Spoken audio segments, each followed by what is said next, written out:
itu sebenarnya sudah waktunya untuk membuka takbir-takbir kebenaran-kebenaran. Ini sudah waktunya, menyangkut nama baik, menyangkut umat seluruh dunia ini. Dzurriyyah Rasulullah itu adalah orang-orang yang mewarisi akhlak beliau Kanjeng Nabi Muhammad, mewarisi semua ilmu Kanjeng Nabi Muhammad. Jadi tidak sembarangan orang-orang boleh mengaku merasa keturunan Kanjeng Nabi Muhammad. Itu tidak boleh sembarangan orang kalau tidak benar-benar hak, karena memakai gelar keturunan Kanjeng Nabi Muhammad itu tidak sembarangan. Kalau sampai salah bisa berbahaya besok di dunia dan di akhirat, akan mendapatkan azab karena sudah menipu umat manusia banyak.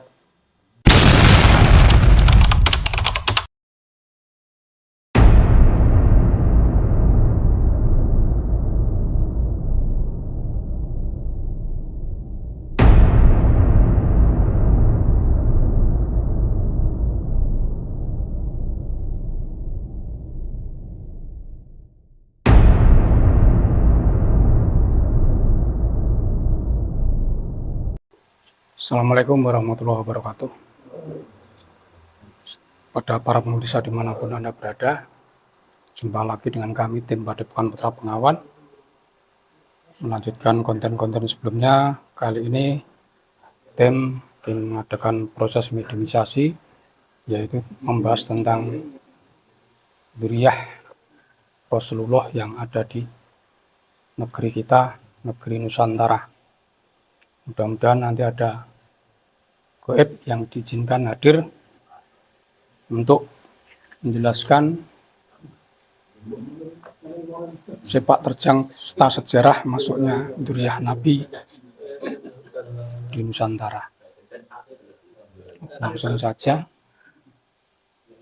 dalam kesempatan kali ini kami ditemani oleh ketua tim kami, Gus Iswanto. Mudah-mudahan dalam proses mediumisasi kali ini mendapatkan perlindungan dari Allah Subhanahu wa Ta'ala, tidak ada gangguan suatu apapun. Sebelumnya, mohon doanya pada para pemirsa dimanapun Anda berada. Kami ucapkan banyak terima kasih atas subscribe, like, dan komennya. Langsung saja.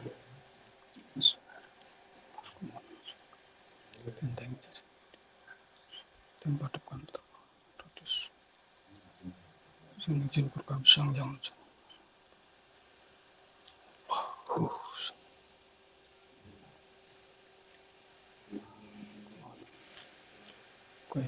iblis semuanya terbentang. Benteng jasad mediator,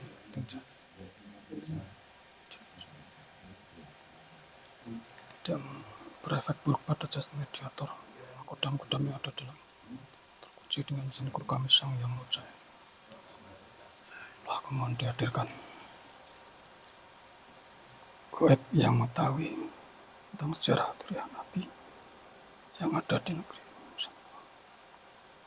Gaib sudah muslim tertarik tentang saya.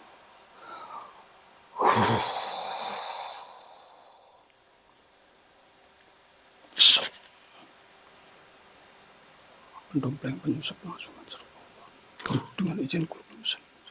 Hanya gaib yang aku maksud yang bisa. Allah.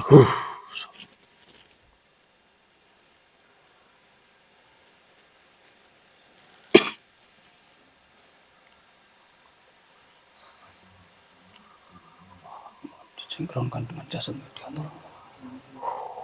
Semua musuh yang aku maksud iblis semuanya hancur.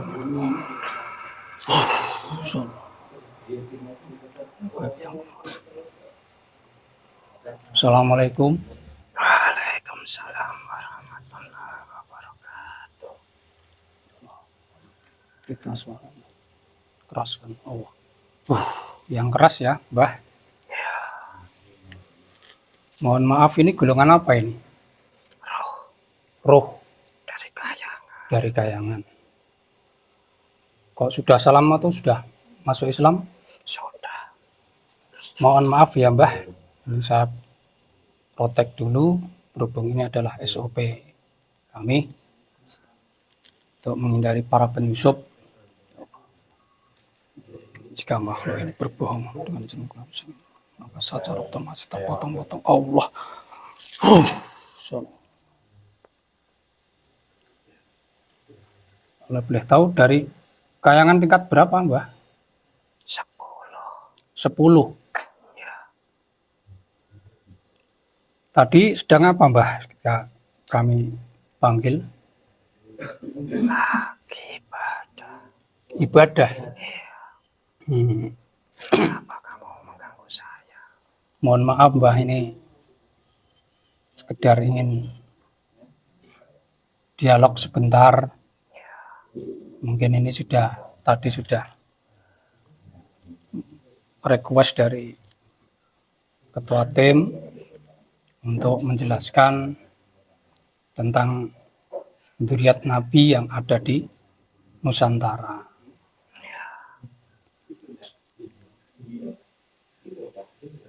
Boleh tahu namanya siapa, Mbah? Tidak bisa saya Oke. melakukan semua itu. Karena ada batasan-batasan yang tidak boleh diketahui halayak umum. Ya, kamu sudah. Kamu mohon maaf ya, Mbah. Kalau boleh suaranya dikeraskan bisa enggak, Mbah? Mohon maaf. Ini panggilnya Mbah ya?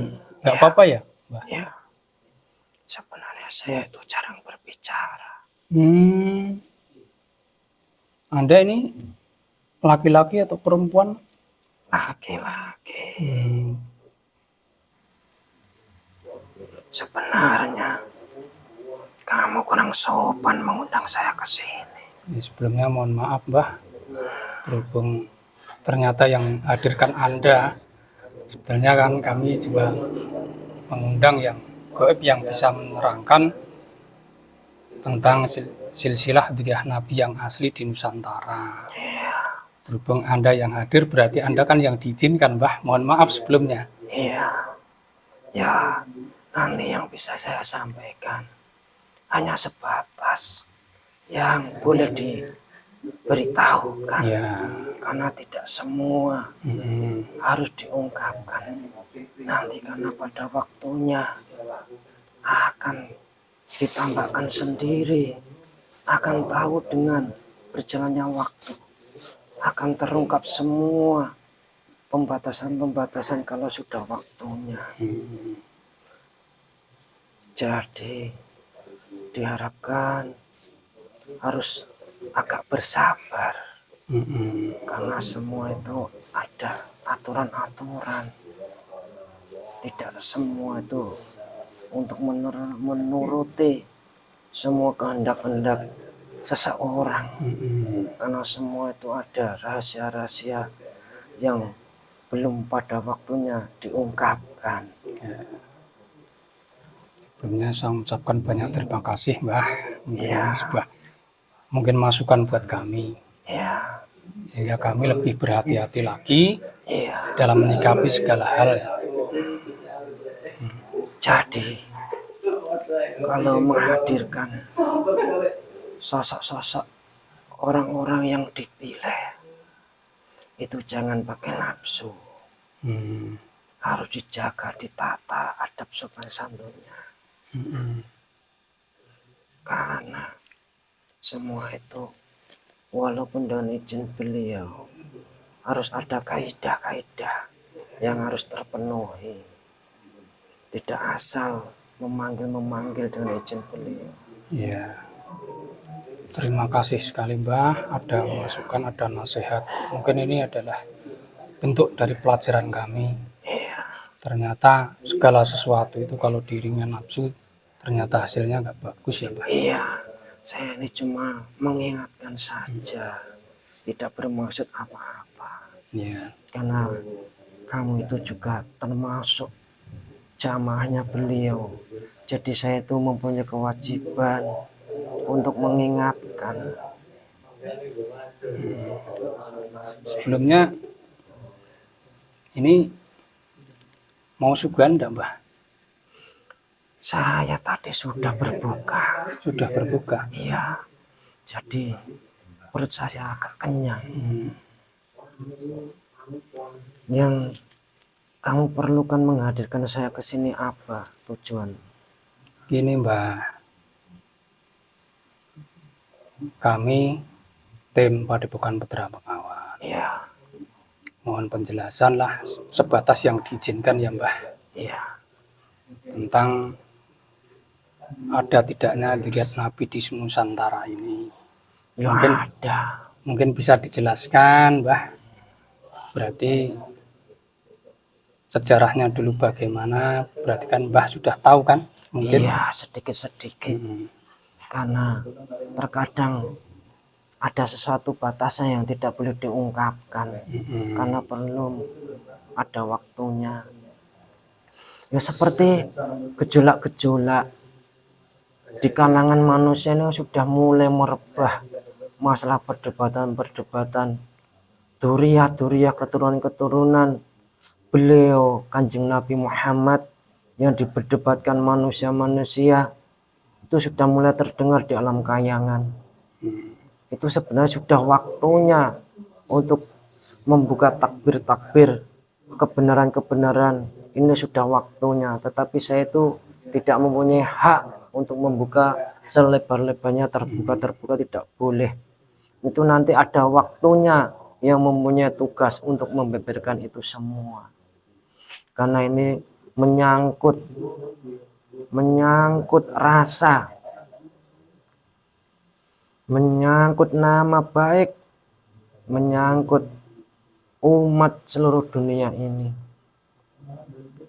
Kalau saya boleh bercerita sedikit. Iya, Mbah.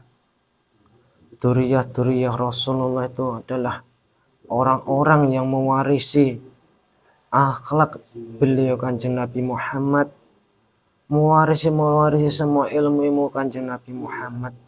Jadi tidak sembarangan orang-orang boleh mengaku merasa keturunan Kanjeng Nabi Muhammad. Itu tidak boleh sembarangan orang kalau tidak benar-benar hak, benar-benar mempunyai kewajiban sebagai ahli waris.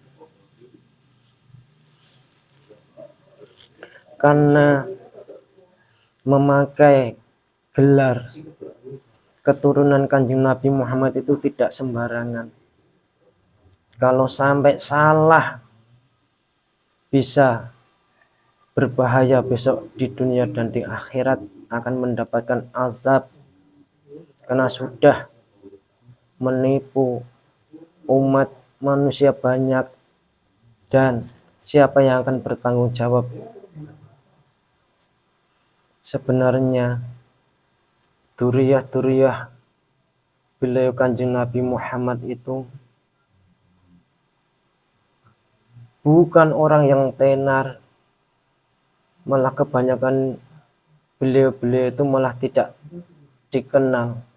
Beliau itu menyembunyikan, tidak mau dikenal masyarakat banyak, karena beliau itu mempunyai tugas bahwa duriyah Rasulullah itu adalah paku-paku bumi yang mengemban tugas untuk keseimbangan alam di muka bumi ini, untuk menahan ataupun menadah balak-balak dari Allah itu nanti diambil oleh duriyah Rasulullah, untuk menahan balak-balak dari Allah. Karena beliau itu bertugas untuk keseimbangan alam semesta ini. Nanti kalau balak-balak dari Allah itu sudah tidak kuat untuk ditahan. Nanti akan dilepaskan sebagian bala dari Allah. Makanya kamu tengok tahun ini, bulan ini, hari ini, bencana-bencana di seluruh Nusantara, di seluruh dunia, silih berganti, tidak ada henti-hentinya. Dari gempa disusul dengan meletusnya gunung, disusul lagi dengan banjir-banjir. Kamu itu harus melihat semua ini adalah balak-balak dari Allah, karena kelakuan-kelakuan manusia-manusia sekarang itu sudah melampaui batas. Banyak perbuatan-perbuatan yang sudah tidak diridhoi oleh Allah, tetapi banyak manusia-manusia ini dengan bangganya, dengan senangnya sudah merasa benar dengan apa yang dilakukan. Banyak mulai riba-riba bermunculan, sudah menjadi kebiasaan. Masyarakat-masyarakat sekarang itu sudah menjadi seperti tradisi melakukan perbuatan-perbuatan riba untuk memenuhi nafsu-nafsu dengan duniawi ini. Terkadang merasa kalau tidak melakukan riba nanti kurang ataupun tidak sabar untuk mengikuti kehidupan ini. Contohnya sudah mempunyai sepeda masih kurang, pingin mobil, sudah punya mobil, pingin lagi rumah yang bertingkat, pingin lagi. Itu dengan tidak sabar. Banyak manusia sekarang itu menghalalkan cara dengan melakukan praktek-praktek riba. Banyak sekarang orang-orang itu sudah melupakan sebenarnya jati diri manusia diciptakan oleh Allah di dunia itu apa. Sudah mulai lupa. Sekarang itu sudah banyak orang yang tidak bisa membedakan antara baik dan benar, antara dosa. Sudah mulai tidak memandang seperti itu. Hanya semua mengikuti hawa nafsu, keinginan-keinginan yang tidak mau ketinggalan dengan orang lain. Seperti itu. Makanya balak-balak ini dari yang diemban tugas Duriyah-duriyah Rasulullah dan para wali-wali sudah mulai tidak kuat untuk menahan bala-bala ini karena perbuatan dosa-dosa manusia zaman sekarang ini. Perlu diingat, manusia-manusia itu kembalilah. Jangan bangga untuk melakukan dosa-dosa. Bertobatlah. Mumpung ini hanya sebagian dari kecil musibah-musibah yang diturunkan Allah. Ini masih sebagian kecil. Nanti kalau manusia itu masih tidak mau sadarkan diri, nanti ada bencana yang lebih besar. Tsunami itu akan datang untuk menghantam manusia-manusia, untuk menghilangkan semua.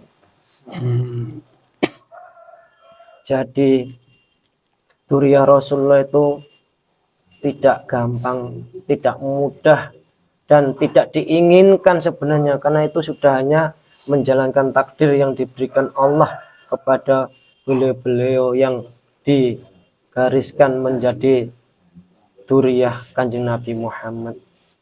Karena sebenarnya Duriyah itu menyembunyikan diri karena takut nanti dikenal masyarakat banyak, jadi mengganggu tugas-tugas beliau. Berarti justru yang asli itu yang menyembunyikan diri ya, Mbah? Iya, karena dia itu takut nanti kalau muncul dan dikenal masyarakat banyak, nanti banyak tugas-tugas yang akan terganggu. Dengan dikenal orang banyak itu nanti banyak orang yang datang minta barokah, minta doa. Jadi nanti malah terlalu sibuk ngurusi manusia, jadi tugas-tugas yang diberikan Allah nanti jadi keteledor. Jadi tugasnya begitu berat ya, Mbah? Iya, kasihan para duriyah-duriyah Kanjeng Nabi itu memikul beban yang sangat berat untuk keseimbangan alam semesta ini. Berarti kalau manusia itu banyak bermaksiat, melakukan kejahatan, itu menimbulkan energi yang bisa menghancurkan segalanya ya Mbah. Iya, semakin manusia itu berbuat maksiat, berbuat dosa, nanti iblis-iblis itu akan tercipta banyak dari perbuatan-perbuatan dosa-dosa manusia itu. Kalau iblis terlalu banyak di muka bumi ini, nanti akan menimbulkan bencana-bencana yang berkepanjangan tidak ada habisnya. Karena dengan manusia berbuat dosa itu nanti banyak kegelapan-kegelapan di dunia ini. Nanti energi-energi malaikat terkikis karena banyak orang yang melakukan perbuatan dosa, menciptakan iblis-iblis yang baru yang lebih banyak. Sekarang itu boleh percaya ataupun boleh tidak, banyak ibadah-ibadah manusia-manusia sekarang itu yang sudah tidak mengeluarkan cahaya malaikat. Karena ibadah-ibadah manusia sekarang itu banyak kepalsuan, dan ibadah-ibadahnya itu bukan mutlak untuk penghambaan kepada Allah, tetapi hanya untuk menuruti nafsu-nafsu mereka. Kelihatannya sholat, tetapi hatinya itu berpikiran masalah duniawi, masalah pekerjaan dan keluarga. Tidak berpikir untuk selalu ingat kepada Allah. Tetapi banyak manusia-manusia sekarang itu yang beribadah itu hanya jasadnya saja yang bagus, tapi hatinya itu ada berhala-berhala di dalam pikiran-pikiran manusia-manusia sekarang itu. Berhala-berhala itu kalau dulu itu adalah patung-patung yang disembah, tapi sekarang itu berhala-berhala itu adalah pikiran-pikiran manusia yang bertujuan untuk duniawi-duniawi yang jauh dari akhirat. Oh, gitu ya Mbah. Justru sekarang itu malah berhala-berhalanya lebih banyak ya Mbah. Justru sekarang itu berhala lebih sangar ya, lebih sangar berhala-berhala sekarang itu. Kalau dulu berhala kalau sudah ditaruh di situ tidak kemana-mana, tapi sekarang itu berhala-berhala itu mudah masuk, menyusup di dalam pikiran-pikiran manusia-manusia zaman sekarang itu. Berhala bisa berjumlah berjuta-juta berhala di dalam pikiran-pikiran manusia-manusia zaman sekarang. Berarti harta benda, kekuasaan itu bisa jadi berhala ya Mbak? Berarti. Iya, berhala itu enak dulu. Berhala dulu itu cuma satu yang meyakini, katakanlah cuma orang 5, ya cuma orang 5 itu saja. Tapi kalau sekarang itu berhala-berhala itu tidak nampak, tetapi malah semakin banyak. Karena sekarang itu banyak orang yang tidak sabar dengan ujian-ujian yang diberikan oleh Allah. Sekarang itu masalah duniawi itu sudah dibuka lebar-lebar. Makanya banyak orang itu yang meraih, yang berlomba-lomba untuk memperkaya diri, mencari kedudukan, tahta, harta. Karena dia itu merasa kalau kita mempunyai harta yang banyak, tahta yang tinggi, orang itu merasa terhormat dan tidak sadar bahwa nanti kembalinya adalah kematian. Banyak yang tidak sadar seperti itu sekarang. Mungkin itu sudah menjadi tanda-tanda akhir zaman ya Mbak? Bisa Iya. dijelaskan enggak? Ya ini, banyak manusia-manusia sekarang itu sudah mulai lupa dengan kodratnya, bahwa diciptakan Allah di dunia ini hanya untuk beribadah. Tapi sekarang itu banyak manusia itu yang lupa dengan fitrahnya, banyak mencari pekerjaan-pekerjaan yang enak, yang mempunyai hasil yang tinggi, dan bisa kaya, banyak yang memperebutkan kekuasaan. Coba kamu tengok orang-orang zaman sekarang ini, dari kecil saja sudah dicekokin ataupun sudah dikasih pemahaman-pemahaman. Kalau kamu itu pengen sukses nak, kamu harus belajar yang pinter, kamu harus menjadi sarjana yang pinter, kamu harus bekerja menjadi pegawai-pegawai negeri. Beda dengan zaman dahulu. Zaman dahulu itu dari kecil itu dididik masalah ketauhidan, bagaimana kamu beriman kepada Allah, bagaimana kamu mempunyai hidup, mempunyai akhlak budi pekerti yang baik, bagaimana kamu itu menghormati orang tua, bagaimana kamu itu bisa asuh kepada sesama. Beda zaman sekarang itu yang dididik itu dari kecil itu sudah masalah materi semuanya.